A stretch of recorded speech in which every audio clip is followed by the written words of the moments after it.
Sigmund Freud, born May 6, 1856, Freiburg, Moravia, Austrian Empire, now Freiburg, Czech Republic, died September 23, 1939.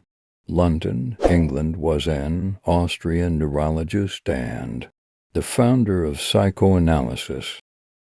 Freud may justly be called the most influential intellectual legislator of his age. His creation of psychoanalysis was at once a theory of the human psyche, a therapy for the relief of its ills, and an optic for the interpretation of culture and society.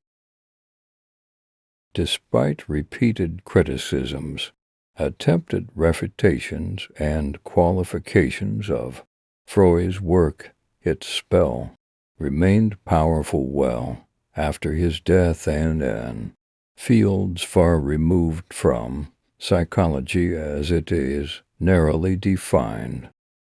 If, as American sociologist Philip Rieff once contended, psychological man replaced such earlier notions as political, religious, or economic man as the 20th century's dominant self-image, it is in no small measure due to the power of Freud's vision and the seeming inexhaustibility of the intellectual legacy he left behind.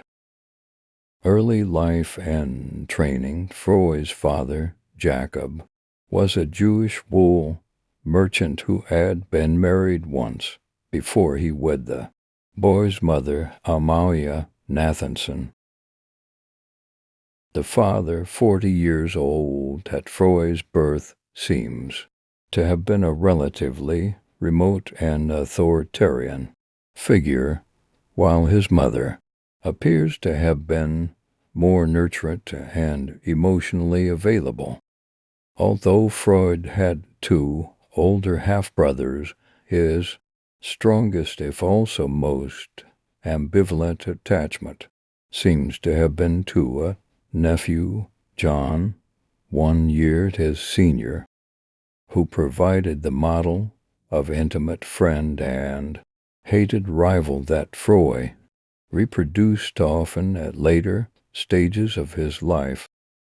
In 1859, the Freud family was compelled for economic reasons to move to Leipzig and then a year after to Vienna, where Freud remained until the Nazi annexation of Austria 78 years later. Despite Freud's dislike of the imperial city, in part because of its citizens' frequent anti-Semitism, psychoanalysis reflected in significant ways the cultural and political context out of which it emerged. For example, Freud's sensitivity to the vulnerability of paternal authority within the psyche may well have been stimulated by the decline in power suffered by his father's generation, often liberal rationalists in the Habsburg Empire.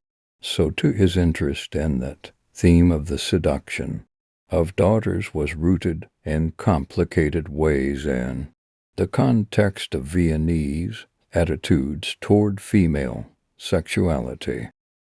In 1873, Freud was graduated from the Sperl Gymnasium and apparently inspired by a public reading of an essay by Goethe on nature, turned to medicine as a career. At the University of Vienna he worked with one of the leading physiologists of his day, Ernst von Bruck, an exponent of the materialist, anti-vitalist science of Hermann von Helmholtz. In 1880, he entered the General Hospital in Vienna as a clinical assistant to train with the psychiatrist Theodor Maynard and the professor of internal medicine Hermann Nothnagel. In 1885, Freud was appointed lecturer in neuropathology, having concluded important research on the brain's medulla. At this time, he also developed an interest in the pharmaceutical benefits of cocaine, which he pursued for several years. Although some beneficial results were found in eye surgery, which have been credited to Freud's friend Karl Kahler, the general outcome was disastrous. Not only did Freud's advocacy lead to a mortal addiction in another close friend, Ernst Fleischl von Marxow, but it also tarnished his medical reputation for a time. Whether or not one interprets this episode in terms that call into question Freud's prudence as a scientist, it was of a piece with his lifelong willingness to attempt bold solutions to relieve human suffering. Freud's scientific training remained of cardinal importance in his work, or at least in his own conception of it. In such writings as his Entwerfeiner Psychology, written 1895, published 1950, Project for a Scientific Psychology, he affirmed his intention to find a physiological and materialist basis for his theories of the psyche. Here a mechanistic, neurophysiological model vied with a more organismic, phylogenetic one in ways that demonstrate Freud's complicated debt to the science of his day. In late 1885, Freud left Vienna to continue his studies of neuropathology at the Salpêtrière Clinic in Paris, where he worked under the guidance of Jean-Martin Charcot. His 19 weeks in the French capital proved a turning point in his career, for Charcot's work with patients classified as hysterics introduced Freud to the possibility that psychological disorders might have their source in the mind rather than the brain. Charcot's demonstration of a link between hysterical symptoms, such as paralysis of a limb, and hypnotic suggestion implied the power of mental states rather than nerves in the etiology of disease. Although Freud was soon to abandon his faith in hypnosis, he returned to Vienna in February 1886 with the seed of his revolutionary psychological method implanted.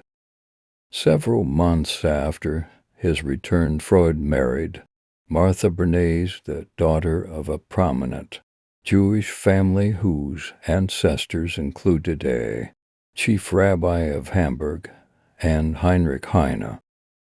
She was to bear 6 children, one of whom, Anna Freud, was to become a distinguished psychoanalyst in her own right.